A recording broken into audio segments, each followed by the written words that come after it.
Good morning, students. So we're talking about the chapter electrochemistry.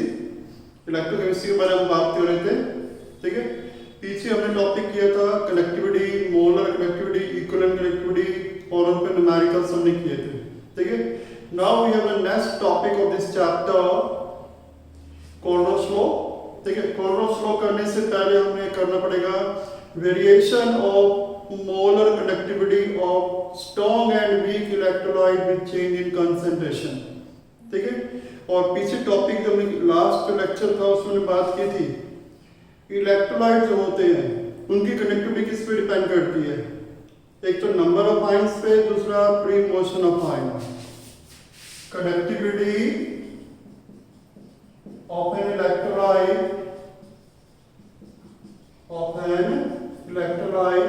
depend upon number one, एक तो free motion of ion, दूसरा number of ions, ठीक है। तो first we have number of ions, दूसरा free motion of ion, free motion of ion. Conductivity किस पे depend करती है, आयन के मोशन पे, ठीक है। इलेक्ट्रोलाइट से आयन बनते हैं, इलेक्ट्रोलाइट किससे ब्रेक होते हैं, आयन से। आयन मूव करेंगे तो कनेक्टिविटी होगा, ठीक है। तो कोई भी जो इलेक्ट्रोलाइट होता है उसकी कंडक्टेंस से कनेक्टिविटी किस पे डिपेंड करती है, एक तो नंबर ऑफ आयंस, जितने आयन की संख्या ज्यादा होगी उतना कनेक्टेंस ज्यादा होगा। दूसरा they also depend upon free motion of ion, जितना आयन फ्रीली मूव करेंगे उतना कनेक्टिविटी ज्यादा होगा। तो ये बात ध्यान रखनी है। और एक चीज और, स्ट्रॉन्ग इलेक्ट्रोलाइट कौन होते हैं, वीक कौन होते हैं। Strong electrolyte which break completely into ion, which break completely into ions, जो पूरा आयन से ब्रेक हो जाते हैं, ठीक है। और वीक इलेक्ट्रोलाइट कौन होते हैं, जो पूरा ब्रेक नहीं होते, which do not break completely, which do not break completely into ions। तो अगर आपको स्ट्रॉन्ग और वीक इलेक्ट्रोलाइट दोनों की कनेक्टेंस को कंपैरिजन करना हो, तो दोनों की कनेक्टिविटी कंपैरिजन करनी हो तो किसकी कनेक्टिविटी ज्यादा होगी, स्ट्रॉन्ग की या वीक की, स्ट्रॉन्ग की। क्यों, स्ट्रॉन्ग इलेक्ट्रोलाइट कंप्लीटली ब्रेक हो जाते हैं आयंस में, तो यहां आयन ज्यादा होंगे। वीक इलेक्ट्रोलाइट पूरा ब्रेक नहीं होते, तो वीक में आयंस कम होंगे, ठीक है। तो स्ट्रॉन्ग पूरा ब्रेक हो जाएगा, वीक पूरा ब्रेक नहीं होगा। तो स्ट्रॉन्ग इलेक्ट्रोलाइट से नंबर ऑफ आयन ज्यादा बनेंगे, तो स्ट्रॉन्ग की कनेक्टेंस से कनेक्टिविटी ज्यादा होती है as compare to weak electrolyte, ठीक है। सो अभी हम बात कर रहे थे कंडक्टेंस से कनेक्टिविटी किस पे डिपेंड करता है, दो फैक्टर पे डिपेंड करता है, एक तो नंबर ऑफ आयंस, दूसरा फ्री मोशन ऑफ आयन। तो ये पॉइंट ध्यान रखना है, एक तो नंबर ऑफ आयंस पे डिपेंड करता है, दूसरा फ्री मोशन ऑफ आयन। तो इसी पॉइंट का हम यूज करने वाले हैं।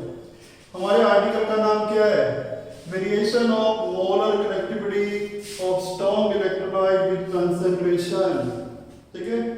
कि जो स्ट्रॉन्ग इलेक्ट्रोलाइट होते हैं, जो पूरा ब्रेक होते हैं आयंस के अंदर, उनकी मोलर कनेक्टिविटी कैसे चेंज होगा विद चेंज इन कंसंट्रेशन।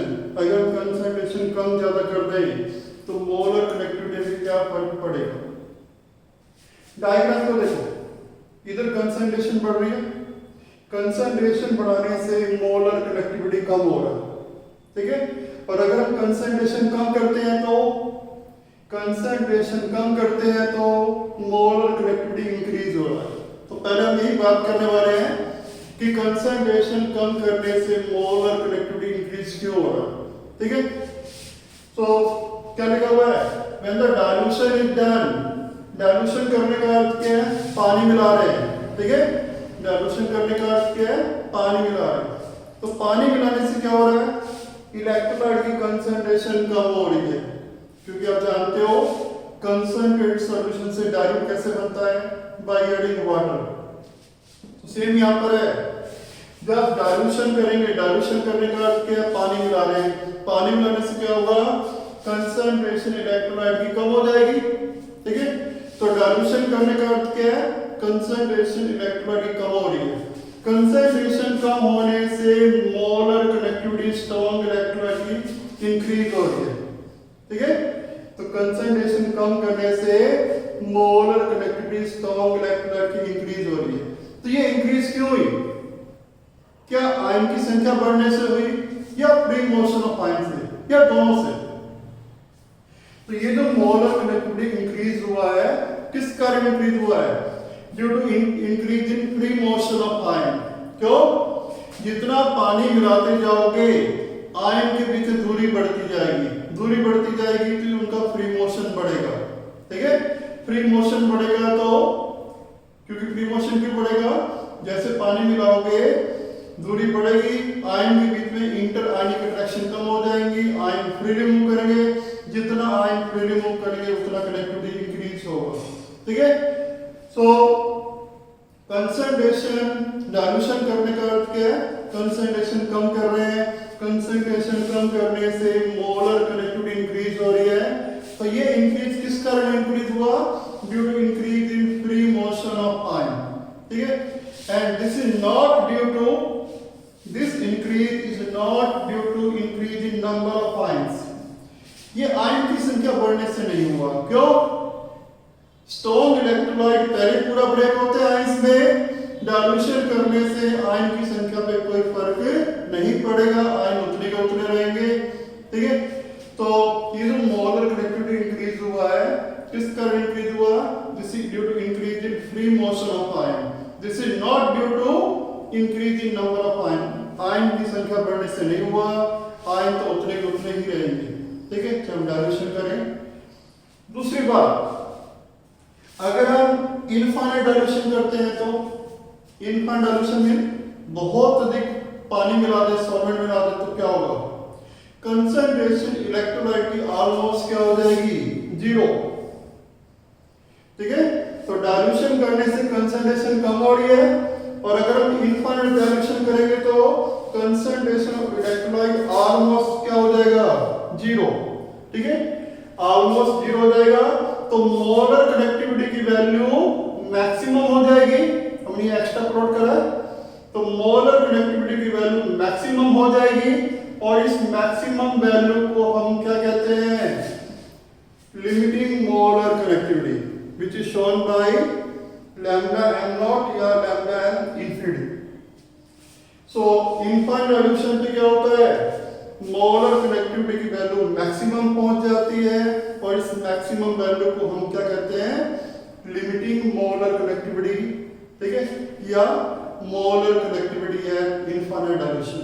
ये बोर्ड में कई बार आता है, what is limiting molar connectivity, तो क्या आंसर देंगे, इनफाइनाइट डाइल्यूशन पे जब कंसंट्रेशन ऑलमोस्ट जीरो हो जाएगी तो इलेक्ट्रोलाइट की कनेक्टिविटी मैक्सिमम पहुंच जाएगी, ठीक है। तो मोलर कनेक्टिविटी मैक्सिमम हो जाएगी, इस मैक्सिमम वैल्यू को हम क्या कहते हैं, लिमिटिंग मोलर कनेक्टिविटी। तो ये तो था डाइल्यूशन करने से क्या इफेक्ट होगा। अब हम बात कर रहे हैं, अगर हम कंसंट्रेशन इलेक्ट्रोलाइट की बढ़ाते हैं तो, ठीक है, कंसंट्रेशन इलेक्ट्रोलाइट की बढ़ाते हैं तो मोलर कनेक्टिविटी कम हो रहा है, ठीक है। अब क्वेश्चन है तो क्यों, तो इसका आंसर ये दोगे, हम कंसंट्रेशन किसकी बढ़ा रहे हैं, इलेक्ट्रोलाइट की, पानी नहीं मिला रहे, ठीक है, पानी तो सॉल्वेंट उतने का उतना है, पानी उतने का उतना है, खाली इलेक्ट्रोलाइट की मात्रा बढ़ा रहे हैं। इलेक्ट्रोलाइट की मात्रा बढ़ेगा तो क्या होगा, आयन की संख्या बढ़ेगी, और वो जो आयन की संख्या बढ़ेगी उसी अमाउंट ऑफ वाटर के अंदर होगी, उसी अमाउंट ऑफ सॉल्वेंट के अंदर होगी, तो क्या होगा, नंबर ऑफ आयन इंक्रीज होने से क्या होगा, आयन पास हो जाएंगे, उनके बीच में इंटर आयनिक अट्रैक्शन बढ़ेगा, इंटर आयनिक अट्रैक्शन बढ़ेगा तो आयन का फ्री मोशन कम हो जाएगा, आयन का फ्री मोशन कम हो जाएगा तो मोलर कनेक्टिविटी कम हो जाएगी स्ट्रॉन्ग इलेक्ट्रोलाइट का विद इंक्रीज इन कंसंट्रेशन। तो कंसंट्रेशन बढ़ाने से मोलर कनेक्टिविटी कम क्यों हो रहा है, क्या आंसर देंगे, इलेक्ट्रोलाइट की कंसंट्रेशन बढ़ाएंगे तो क्या होगा, नंबर ऑफ आयंस इंक्रीज हो जाएंगे उसी सॉल्वेंट के अंदर, उसी अमाउंट ऑफ वाटर के अंदर, ठीक है। तो क्या होगा, आयन पास आ जाएंगे, इंटर आयनिक अट्रैक्शन होगा, due to inter ionic attraction free motion ion का कम हो जाएगा, फ्री मोशन कम हो जाएगा तो मोलर कनेक्टिविटी कम हो जाएगी स्ट्रॉन्ग इलेक्ट्रोलाइट की with increase in concentration. Now अब 3 साइंटिस्ट थे, Debye, Hückel, Onsager. According to Debye, Hackel and Onsager, molar connectivity of strong electrolyte vary with concentration according to this equation, ठीक है। तो ये जो इक्वेशन दे रखी है, इस इक्वेशन को हम क्या कहते हैं, डिबाई, हक्कल, ओनसागर इक्वेशन। उन्होंने दी थी, टोनी के नाम से है डिबाई, हक्कल, ओनसागर इक्वेशन, ठीक है। तो ये इक्वेशन क्या शो कर रहा है, variation of molar connectivity of strong electrolyte with concentration, ठीक है।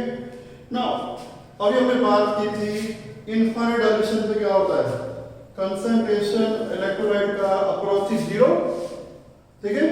तो अगर कंसंट्रेशन या 0 पुट कर दे तो इनफाइनाइट डाइल्यूशन पे कंसंट्रेशन क्या हो जाती है, 0, ठीक है। तो कंसंट्रेशन या 0 पुट करें तो b into 0 क्या हो जाएगा, ये b into 0 0 देगा, तो मोलर कनेक्टिविटी किसके इक्वल हो जाएगा, molar connectivity at infinite dilution. ये 0 क्या शो कर रहे हैं यहाँ पर, इनफाइनाइट डाइल्यूशन। तो molar connectivity become equal to molar connectivity at infinite dilution. यही हमने ग्राफ में दिखाया हुआ, यही हमने ग्राफ में दिखाया हुआ है कि जब इनफाइनाइट डाइल्यूशन करोगे तो कंसंट्रेशन इलेक्ट्रोलाइट की 0 हो जाएगी और मोलर कनेक्टिविटी की वैल्यू मैक्सिमम हो जाएगी, और उस मैक्सिमम वैल्यू को हम क्या कहते हैं, lambda naught, molar connectivity at infinite dilution. तो this was the variation of molar connectivity of strong electrolyte with changing concentration. So next article we have variation of molar connectivity of weak electrolyte with change in concentration. कि अगर कोई electrolyte weak है, जैसे acetic acid, acetic acid is weak electrolyte, ठीक है। तो इसकी molar conductivity कैसे चेंज होगी विद चेंज इन कंसंट्रेशन, ठीक है। सो अभी हमने बात की थी, जब हम डाइल्यूशन करते हैं तो पानी मिलाते हैं तो क्या होता है, कंसंट्रेशन इलेक्ट्रोलाइट की कम हो जाती है।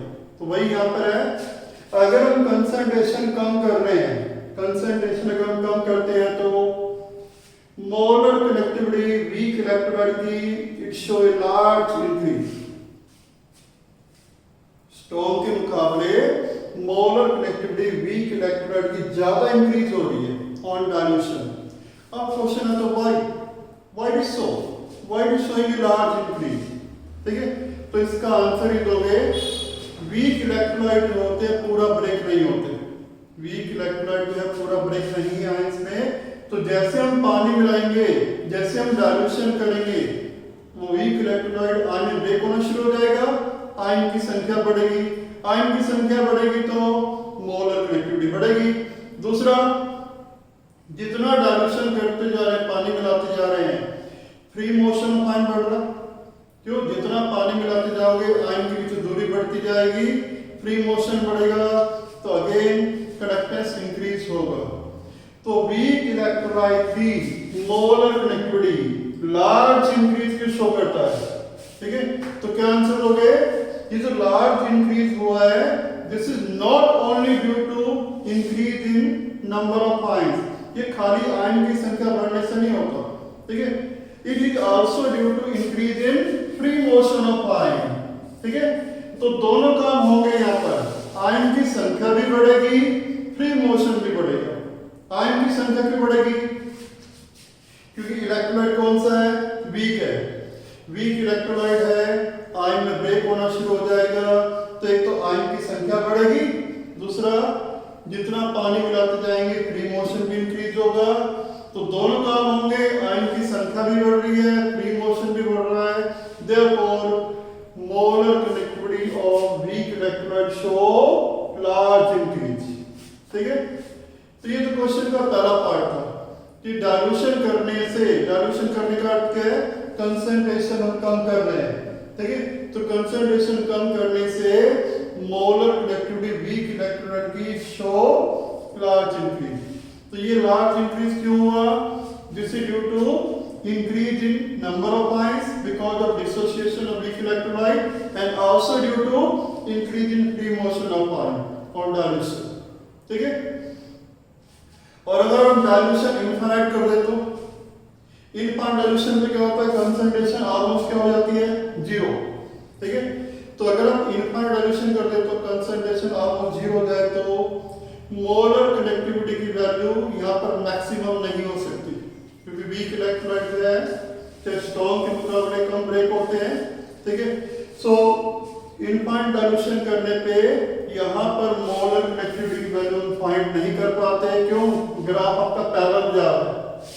चाहे हमने एक्स्ट्रा प्लॉट कर दिया है, एक्स्ट्रा प्लॉट करने पे ग्राफ आपका पैरेलल जा रहा है, तो यहाँ पे इनफाइनाइट डाइल्यूशन पे मोलर कंडक्टिविटी की वैल्यू हम फाइंड नहीं कर सकते।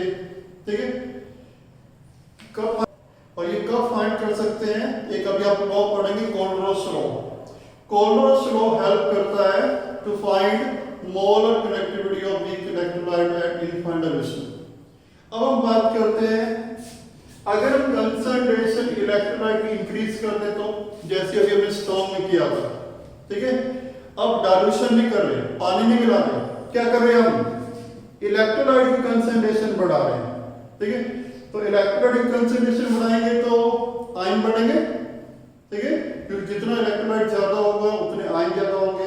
पर सॉल्वेंट पानी तो उतने का उतना ही है, वाटर तो उतने का उतना है, तो क्या होगा?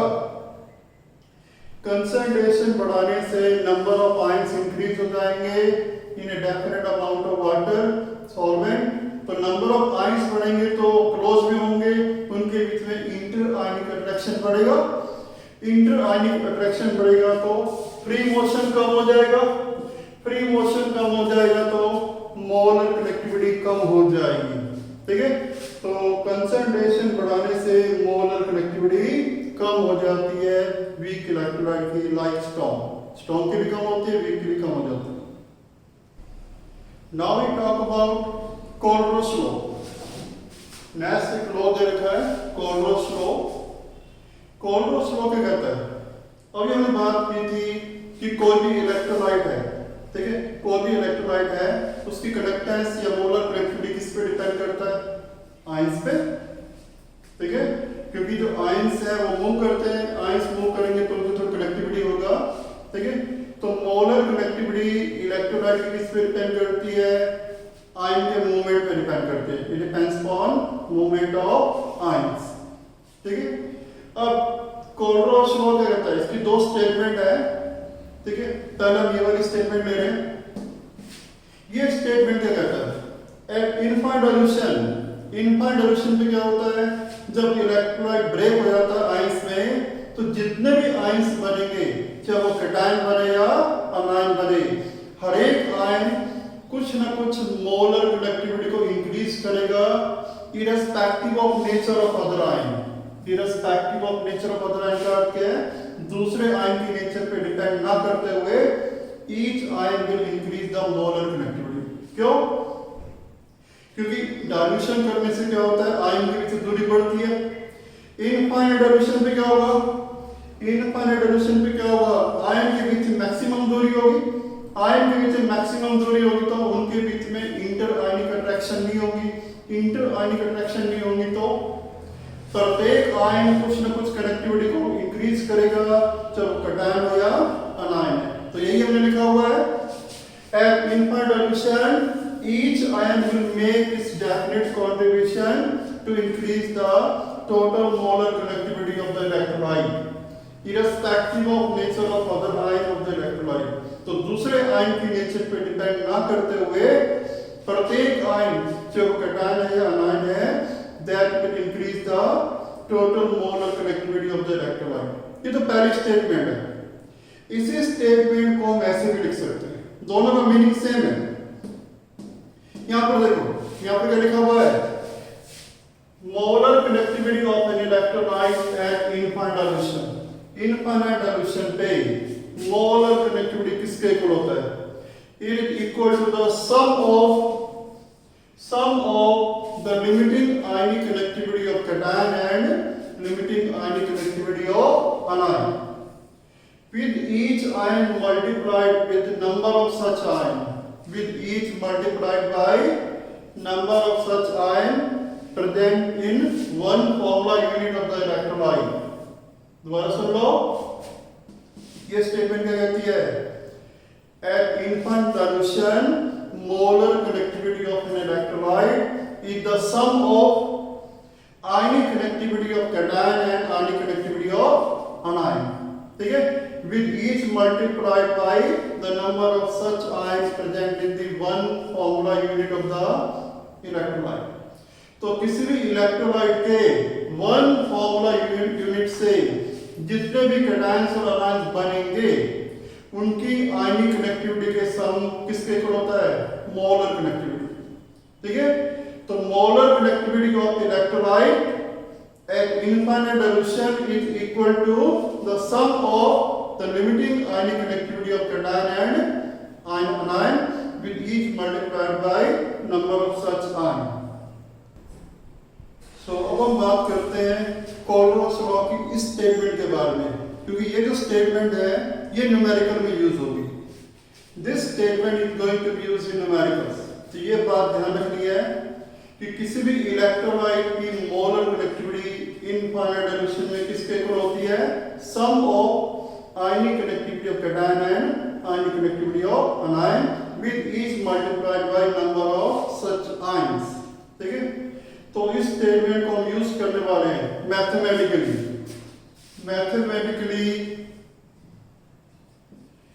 मान लो आपके पास कोई इलेक्ट्रोलाइट है, let this is the electrolyte. ये आपके पास इलेक्ट्रोलाइट है. अब इलेक्ट्रोलाइट किससे ब्रेक हो जाते हैं? आयंस में. कौन से आयन बनेंगे? ये कैटायन मान लो, ये अनायन मान लो. तो X कैटायन बनेंगे प्लस Y अनायन बनेंगे. तो ये जो इलेक्ट्रोलाइट है हमने इसको ब्रेक कर दिया. किससे ब्रेक हो गया? Cation and अनायन. X कैटायन बन गए, Y अनायन बन गए. ठीक है? अब हम कोलरोस लॉ लगाने वाले हैं. इस स्टेटमेंट का हम यूज करने वाले हैं. By Kohlrausch law. तो ध्यान से समझना. ठीक है? सो क्लियर, ध्यान से समझो. स्टेटमेंट क्या कहता है? Molar connectivity of electrolyte. Molar connectivity of electrolyte. ये लैम्डा किसका सिंबल है? Molar conductivity. इलेक्ट्रोलाइट कौन है? AXBY. तो molar connectivity of electrolyte at infinite dilution. Infinite dilution को किससे दिखाते हैं? नोट दिखाए थे. ठीक है? तो मोलर कनेक्टिविटी लैम्डा हो गया. तो molar connectivity of electrolyte at infinite dilution is equal to किसके इक्वल है? Sum of limiting ionic connectivity of cation and anion. Ionic conductivity को हम ऐसे दिखाते हैं. ये भी लैम्डा है, ये भी लैम्डा है. क्या रेफरेंस है? ये लैम्डा किसको रिप्रेजेंट करता है? मोलर कनेक्टिविटी को. ये लैम्डा किसको रिप्रेजेंट करता है? आयनिक कनेक्टिविटी को. ठीक है? तो molar connectivity of electrolyte at infinite dilution किसके इक्वल होता है? Sum of ionic connectivity of cation. Limiting का अर्थ क्या है? लिमिटिंग का अर्थ क्या है? At infinite dilution. लिमिटिंग का अर्थ क्या है? At infinite dilution. ठीक है? तो ionic connectivity of cation plus ionic connectivity of anion. ठीक है? तो डेफिनेशन का यूज कर रहे हैं कि मोलर कनेक्टिविटी इलेक्ट्रोलाइट का इनफाइनाइट डाइल्यूशन पे किसके इक्वल होता है? Sum of ionic connectivity of cation and ionic connectivity of anion with each multiplied with number of ions. With each multiplied by number of ions. एक cation कितना बना था? X. तो ये X नंबर ऑफ कैटायन थे, इसको X से multiply कर दो. अनायन कितने थे? Y से मल्टीप्लाई कर दो. तो होगी स्टेटमेंट पूरी हमारी. दोबारा देख लो. ये इलेक्ट्रोलाइट को हमने ब्रेक किया कैटायंस और अनायंस में. X कैटायन बन गए, Y अनायन बन गए. ठीक है? अब हम डेफिनेशन का यूज कर रहे हैं. डेफिनेशन क्या कहता है? मोलर कनेक्टिविटी, लैम्डा क्या है? मोलर कनेक्टिविटी किसका? इलेक्ट्रोलाइट का। कब? एट इनफाइनाइट डाइल्यूशन, ये जीरो क्या दिखा रहा है? Infinite dilution is equal to sum of ionic connectivity of cation and ion. ये आयनिक कनेक्टिविटी कैटायन का हो गया, ये आयनिक कनेक्टिविटी अनायन का हो गया। सम का अर्थ हमने सम कर दिया, sum of ionic connectivity cation and anion with each multiplied with number of such ion. एक कैटायन कितने बने थे? x बने थे, हमने x से मल्टीप्लाई कर दिया। b कितने बने थे? y से मल्टीप्लाई कर दिया। तो ये हो गई mathematical statement of Kohlrausch law. This is the mathematical expression for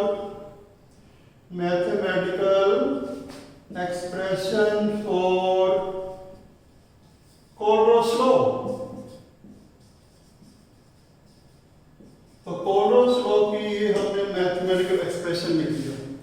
अब हम इसका एग्जांपल लेते हैं, बिल्कुल सिमिलर एग्जांपल। मान लो ये आपके पास इलेक्ट्रोलाइट है, ठीक है? ये इलेक्ट्रोलाइट है, इसको ब्रेक करो, कौन से आयन बनेंगे? बेरियम आयन बनेगा, कैटायन Cl अनायन बन गया। इसको हमने ब्रेक कर दिया, बेरियम कैटायन बन गया, 2 Cl थे, 2 Cl अनायन बन गए। अब कोलरोस लॉ लगाओ, बाय कोलरोस लॉ। तो कोलरोस लॉ क्या कहता है? Molar connectivity of electrolyte BaCl2 at infinite dilution is equal to sum of, किसका sum? Ionic connectivity of cation plus ionic connectivity of anion, ठीक है? तो सम हमने कर दिया, आयनिक कनेक्टिविटी कैटायन है, ionic connectivity of anion with each multiplied with number of ions. Barium कितने थे? 1, तो इसको हमने 1 से मल्टीप्लाई करा। Cl कितने? 2, इसको 2 से मल्टीप्लाई कर दो। तो molar connectivity of electrolyte BaCl2 at infinite dilution is equal to sum of ionic connectivity of cation plus ionic connectivity of anion, और with each multiplied with number of ions, number of ions जितने थे उसे हमने multiply कर दिया। So this is the mathematical expression for Kohlrausch law. अब हम बात करते हैं एप्लीकेशन ऑफ कोलरोस लॉ, ठीक है? डेफिनेशन तो हमें आ गई होगी, ठीक है? So now we talk about application of Kohlrausch law, कि कोलरोस लॉ की मदद से व्हाट वी कैन डिटरमाइन। अभी हमने एक ग्राफ किया था, variation of molar connectivity of weak electrolyte, ठीक है, विद चेंज इन कंसंट्रेशन। तो वहां पर हमने किया था कि जब हम इनफाइनाइट डाइल्यूशन करते हैं तो वीक इलेक्ट्रोलाइट की मोलर कनेक्टिविटी इनफाइनाइट डाइल्यूशन को हम फाइंड नहीं कर पाते, ठीक है? क्योंकि ग्राफ आपका पैरेलल जाता था, तो वीक की मोलर कनेक्टिविटी हम फाइंड नहीं कर सकते। तो अगर आपको वीक इलेक्ट्रोलाइट की मोलर कनेक्टिविटी फाइंड करनी हो तो कौन सा लॉ हेल्प करता है? कोलरोस लॉ। तो कोलरोस लॉ की पहली एप्लीकेशन क्या है? It help in determination of molar connectivity of weak electrolyte at infinite dilution. ये फर्स्ट एप्लीकेशन है, इस पे न्यूमेरिकल हम करेंगे नेक्स्ट लेक्चर में। दूसरा है, it also help in the determination of degree of dissociation of weak electrolyte. Degree of dissociation को किससे दिखाते हैं? अल्फा से, ठीक है? और डिग्री ऑफ डिसोसिएशन हम कैसे फाइंड करते हैं? अल्फा हम कैसे फाइंड करते हैं? Molar connectivity at given concentration upon molar connectivity at infinite dilution. तो अगर आपको degree of dissociation alpha find करना पड़े, कैसे फाइंड करते हो? Molar connectivity of electrolyte at given concentration upon molar connectivity of electrolyte at infinite dilution. तीसरी application है, it help in the determination of dissociation constant. Dissociation constant के weak electrolyte कैसे find करोगे? एक फॉर्मूला होता है Ka, C alpha square upon 1 minus alpha। ये एक आर्टिकल था केमिकल इक्विलिब्रियम में 11th में, ionization of weak electrolyte, dissociation of weak electrolyte, ठीक है, according to Ostwald dilution law. तो वहां से ये फॉर्मूला आया, ठीक है। तो this formula is determined from Ostwald dilution law from chemical equilibrium chapter. तो what is K here? K dissociation constant कैसे फाइंड करते हो? C alpha square upon 1 minus alpha. What is alpha here?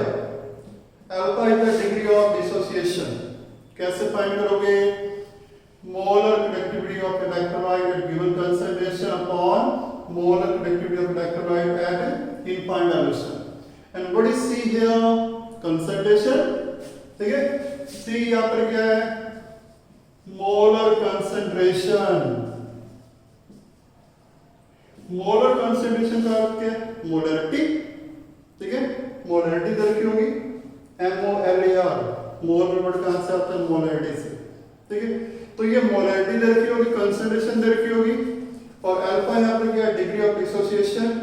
तो alpha और सी अगर हमें पता होंगे तो व्हाट वी कैन डिटरमाइन? के dissociation constant.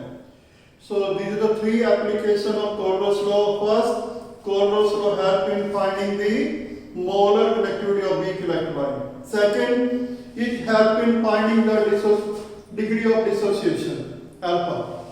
Third, it also help in finding the dissociation constant, Ka, C alpha square upon 1 minus alpha. इन तीनों application पे न्यूमेरिकल्स है, तो नेक्स्ट लेक्चर में करेंगे, ठीक है।